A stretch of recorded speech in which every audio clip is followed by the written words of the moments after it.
Welcome to Your Strata Property, the podcast for property owners looking for reliable, accurate, and bite-sized information from an experienced and authoritative source.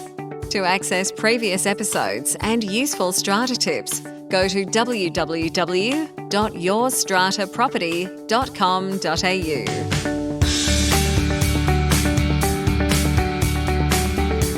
Hello and welcome. I'm Amanda Farmer and I have with me today Reena Van Alst from Strata Central. Welcome, Reena. Hi, Amanda. How are you? I'm doing well. You and I have just come back from a lovely week in Queensland together.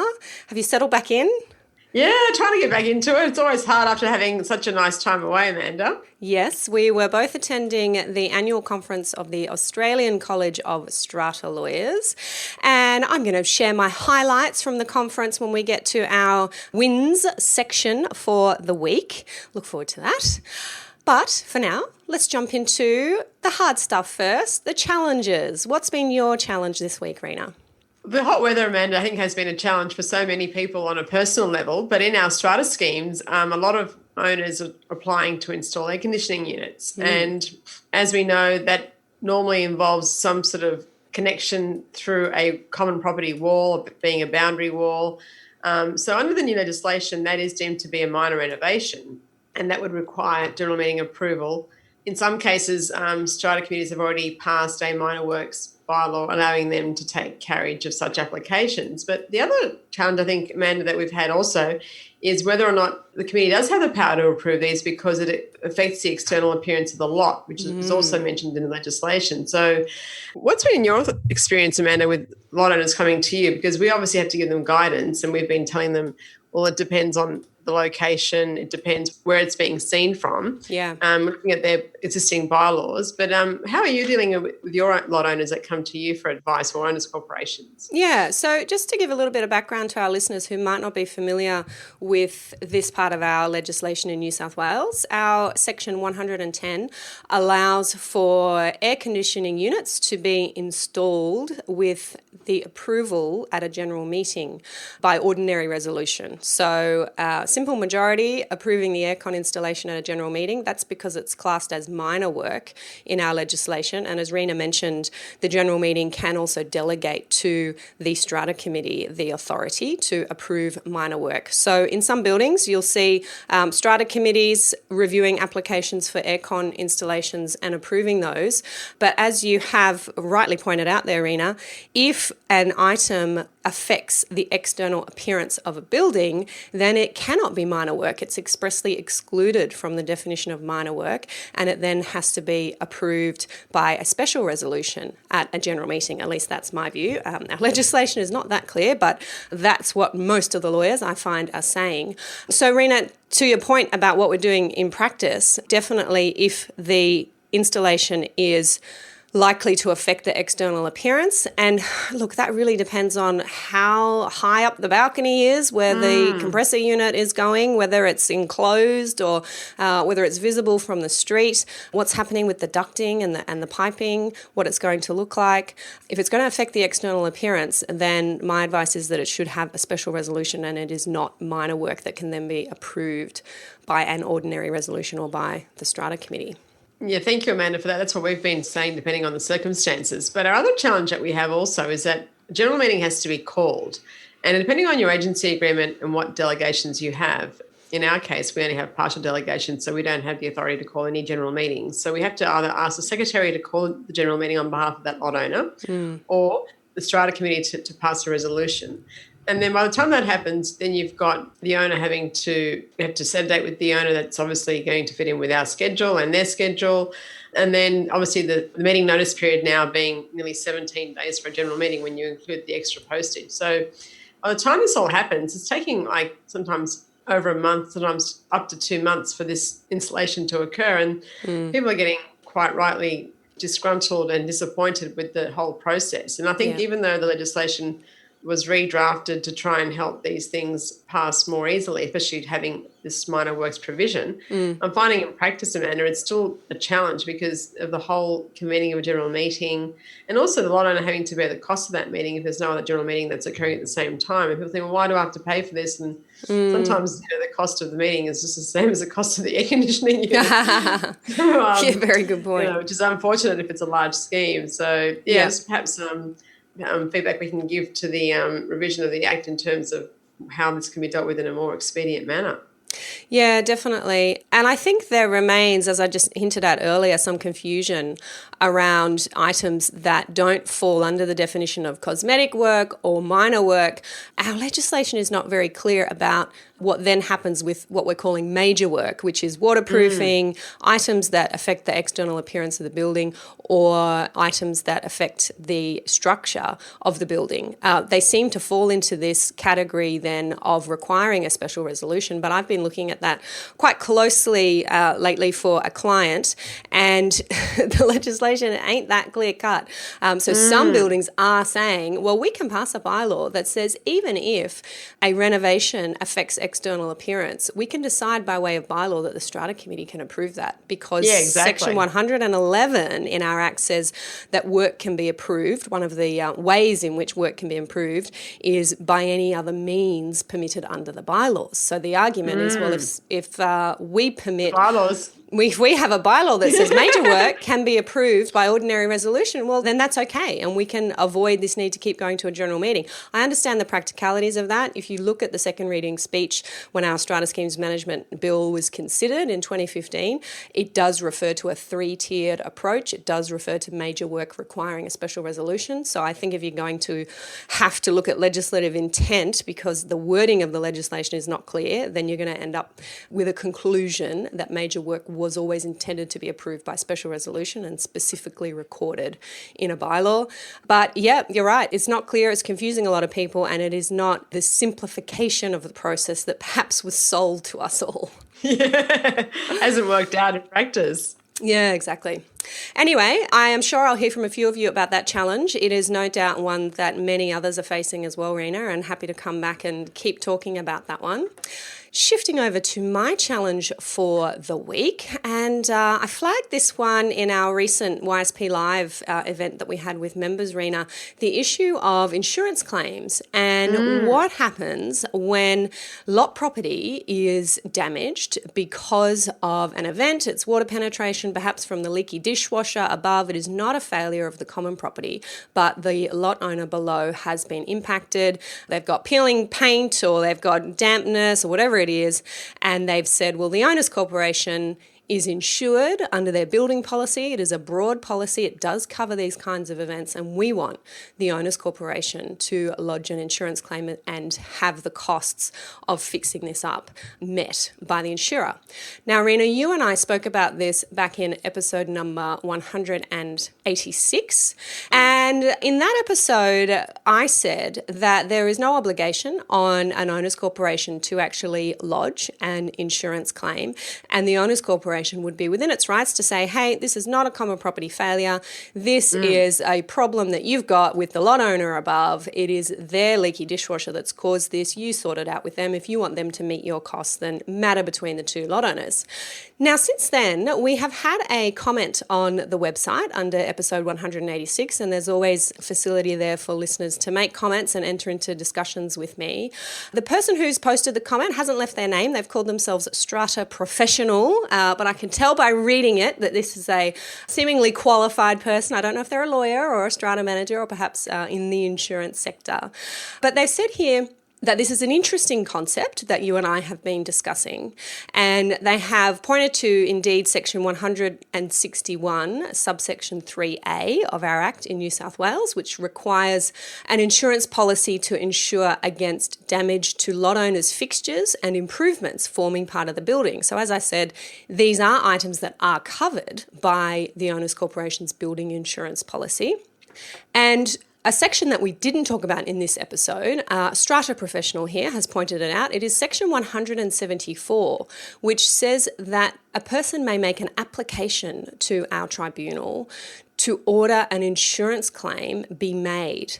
And that is an order forcing the owners corporation to make the insurance claim, and the person entitled to make that application is anyone who is entitled to the benefit of insurance. So, very good point. A lot owner could approach the tribunal and ask the tribunal to make an order forcing the owners corporation to lodge the claim. And this person on the website points out that the tribunal probably would make that order because there is federal legislation, the Insurance Contracts Act, which would place the lot owner in the category of a third-party beneficiary under the contract and therefore entitled to the benefit of the contract. So an educated lot owner may go before the tribunal on a Section 174 application and say, hey, because of these provisions in federal insurance legislation, I am actually a beneficiary under this contract and the owners corporation should be ordered to make this claim so that I can receive the benefit of the policy. That's very interesting. In terms of the building insurance policy, all fixtures and fittings are included in the policy. And normally it is an insurable event that would then give rise to a claim being able to be submitted. So I suppose what the strata professional is saying is that if, for example, there's a burst hot water system that belongs to an owner within their lot, then because that was an accidental damage or a burst pipe or whatever, then therefore that other lot owner is the beneficiary, has suffered damage as a result of an insurable event. I suppose in a sense, some of my strata schemes, Amanda, who may accept that view, have taken the view that the person who is responsible for the claim is liable to pay for the excess. Now, we've got some buildings where, and there's been bylaws drafted where, for example, anything relating to a lot owner's failure to maintain their own property that results in damage to the common property, causing a insurance claim to be lodged, has made that owner then responsible. Now, I think the other thing that people need to think about too is this is a very tight insurance market at the moment. So you'll find that even if your building has had very little claims that are not to do with lot owner issues, you're finding only that the incumbent is willing to reinsure you. So I think, in a sense, some buildings think, well, there's no point us lodging a claim. I mean, they're not sort of reimbursing the other owner either for their loss and damage. They're making the two owners deal with it together. So, so Amanda, what's your view now that we've this section's been brought to our attention? I mean, I haven't obviously seen any cases about it, but... No, there's none that I am aware of, not to say that they don't exist, and I haven't had a close look at the Insurance Contracts Act, and politely, Strata Professional has said, look, this is a summary, and there's not the place to get into the workings of that act, which is quite, as I understand it, a complex piece of legislation. Yes. So, look, I don't have a particular firm view on that. It is a very good point to raise and to consider for lot owners who may be in the position where their owners corporation has said, no, we're just not going to lodge that claim. It is a significant event and you're looking at quite a bit of money. Have a close look at whether you are indeed a third-party beneficiary and may have those rights. But absolutely, Reena, I agree with you. We mentioned it in my chat with Frank Higginson last week in episode 201, the difficulty at the moment with getting insurance right across the country. And I took the view that our strata insurers have been generous for so long and now we really are seeing them clamp down. And buildings that do have a big, long claims history are finding it hard to get second and third quotes, definitely. But even, Amanda, even if their claims history is rather small in magnitude, so it may not be that they've had big payouts. We're not talking about a loss of rent claim that's $500,000 or major. We're talking about just the occasional burst pipe that might cost a few $1,000s over the excess. We're not talking about big dollars. It's just anything that they can see. You're lucky now just to get the incumbent to reinsure you. That's now being prevalent across so many of our buildings. Yeah. Interesting. Well, good discussion to be having. And thank you, Strata Professional, for drawing that to our attention. Feel free to come out of the woodwork. You won't offend me or Reena or anybody. No. You're welcome to drop me an email. Many of my colleagues do, either to say thank you and that they're on the same page or to say, hey, Amanda, you might have missed this, which I really do appreciate. So if you haven't checked out the comments section on the podcast page of the website over at yourstrataproperty.com.au/podcast, if you click into whatever episode you're interested in, have been listening to, want to get into a debate with me about, and scroll down, you can absolutely post a comment there and we'd love to hear from you. All right, moving on. Your win for this week, Reena. Yeah, this is actually quite an unusual win, Amanda, because I think in most cases this would not be considered to be a win, being appointed as a compulsory manager for a scheme. So what happened in this building, I think we've mentioned it in a recent episode, an owner had not had her apartment. There was water penetration for some time, many years, and there was some issues with how the scheme was being run. And therefore, we were appointed as compulsory managing agent pursuant to Section 237 of the Act.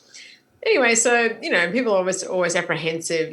Compulsory manager has all the power, which obviously we need to exercise judiciously and with due care and without sort of fear or favour to anyone, even the person that was instrumental in our appointment. So when we considered all the financials, we realised that this building for many years has not had enough money. They've had 4 consecutive years where the managing agent has raised a deficit in the admin fund. And even though there was money in the capital fund, there was not enough money to really do anything. And they had raised a special levy to do some painting, but of course, all that money was being used to fund both the capital fund expenses and the admin fund deficit. So we provided a comprehensive 2-page letter talking about the history, providing a table of the financial history. We also advised people, why we had to be appointed, what our purpose was for the next 12 months. And we also asked owners to come to the meeting, because even though we are the compulsory managed agent, we want to listen to owners' feedback and get their thoughts and ideas on what we were proposing. And we were sort of concerned because we were basically, tripling the levies, and, which is quite an ask for any building. But we were quite surprised that this was actually received with not any opposition, which I had been expecting and worrying about. And people were actually quite happy that for the first time ever, they were provided with a comprehensive budget that provided all the explanations. We had like an Excel table, showed the basis of all our calculations. We explained the historical reason and why the Owners Corporation was where it was in its current financial position. And lo and behold, they said to us, can you continue to be the compulsory manager even after your period of compulsory management expires? And Sarah and I my colleague just burst out laughing, and they were so grateful. They said that was the best AGM they've ever had. And so I just thought that I would like to share that with our listeners, because a lot of people sometimes think, being a compulsory manager, like, people don't like that. And of course, no one likes power to be taken away from them. It's understandable. But as we know, Amanda, working in this field, that there are so many dysfunctional owners corporations where people just don't get along. There's a lot of issues. Some people want to spend money, some people don't want to spend money. There's personality clashes, and I just thought I'd share in a sense that I said, can we have this dictatorship continuing? That's what they were. Isn't that interesting? They've never had so much disclosure and engagement and information as when they had a compulsory manager who was exercising all of their powers. Yeah, exactly. I know. So I just thought I'd share with our listeners today to think that, hopefully that if this does happen to you, it's not the end of the world if you are compulsory managed by a good strata managing agent. It may actually work out to be the best thing that's ever happened to the building in terms of having enough money for it to function and preserve its value. Well, that's the key. You just said it. It's about being managed by a good managing agent. And when I have clients come to me, or even just people telling me stories about compulsory management, it's terrible, that you avoid it at all costs, I always say, look, it depends on who gets appointed. And if you are the applicant and you are the one putting forward your suggested strata manager, your preferred strata manager, then it's for you to make sure that that is the right person. It's somebody who is competent and experienced and used to compulsory appointments and understands their professional obligation to act in the owner's corporation's best interests at all times. And if you have someone like yourself, Reena, who still conducts, whether you call them meetings or you call them information sessions, still records all decisions, still takes into account the views of owners, even though they don't have to, then you're right, it can absolutely end up in a situation where you finally have the money to do the things you've always wanted to do. Owners and residents are more educated about what their rights and their responsibilities are. And after that 12 months or 2 years, I see it happen to you time and again. You're asked to stay on. Yeah, that's right. I've only had 2 compulsory managements prior to this one, and both of them now I'm their regular manager. Yeah. And I think the way that I look at it, I sort of impart the view that I'm just the custodian of your building for a set time. So this is still your building. We still want to do the best for you. We're just here for a short time to get you sort of from A to B. So, and that's been working quite successfully to date. Nice one. Good message there for strata managers and committee members alike. Okay, let's wrap up with my win for this week. And it's kind of a joint win, isn't it, Reena? Because I want to talk about the highlights from the Australian College of Strata Lawyers annual conference, which we both attended in Noosa, Queensland, just last week. I thought it was a great conference. I do attend every year. I usually speak at the conference. I do sit on the council of the college. Not only is it a great opportunity to catch up with lawyers, strata lawyers from across the country, this year we had, like yourself, Reena, a strata manager or two in the room, not too many, but definitely academics who are doing a lot of research, important research in this area, and other stakeholders who support all of us and do their best to make sure we're all living as peacefully in apartments as possible. A highlight for me, Reena, was Dr. Kathy Sherry's presentation on greening cities, how we can get productive green space into our cities and on our buildings. Now, Kathy is from the University of New South Wales. She has been a past podcast guest. She is always a fabulous presenter and enlightens us all with her views on how we can do strata better. And she's been doing a fair bit of research into this concept of green cities. And she told us how this is not just a design concept. Incorporating gardens and landscaping and trees and green areas is not just a concept that architects have come up with because they think it sells more apartments. There is actually research that shows that as humans, we thrive in green environments. And there is this concept. Do you remember the name, Reena, that she raised? Yes, biophilia. She mentioned that. Yep. And that was relating to the human bond with other species, which is E.O. Wilson, I think, in the Harvard 1984 paper that she was referencing. Yes. So we have this need to enter green spaces, and it helps us to survive and thrive. And that even after this period of urbanisation, this millions of years of evolutionary biology has not changed that predisposition, I suppose, to green spaces, outlooks, views, water, all those things that we think are just nice places to live. There is a biological reason why we feel that way.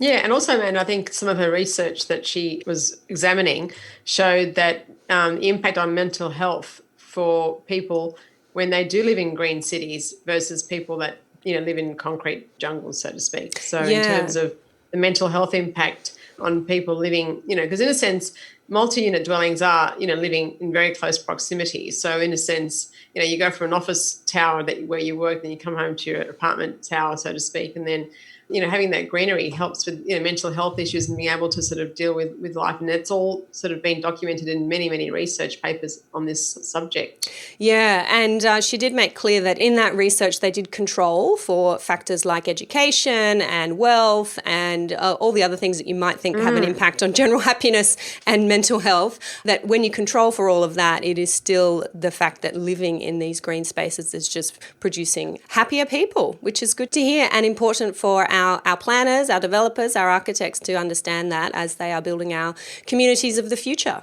Yeah, and I think you'll find, Amanda, a lot of new developments have, what they call green walls where possible, which I think practically are hard to maintain, but aesthetically are very pleasing and engaging. And also a lot of rooftop gardens now in terms of if you haven't got the ability to have green space in your immediate surroundings, having rooftop gardens, with beautiful plants and recreational areas where people can relax also is another way of trying to achieve that outcome by just using the space that the Owners Corporation may have that's not being used at all. Yeah.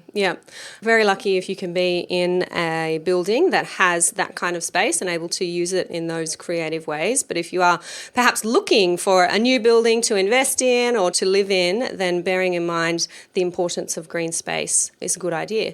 Other highlights for you, Reena? Amanda, I think I'm going to save some of my highlights for a future episode because there are some very topical things that I've learned being able to attend such a fantastic conference I'd like to share with our listeners at future sessions that we have. Okay, a bit of a teaser there for us. Sounds good. I'm looking forward to it.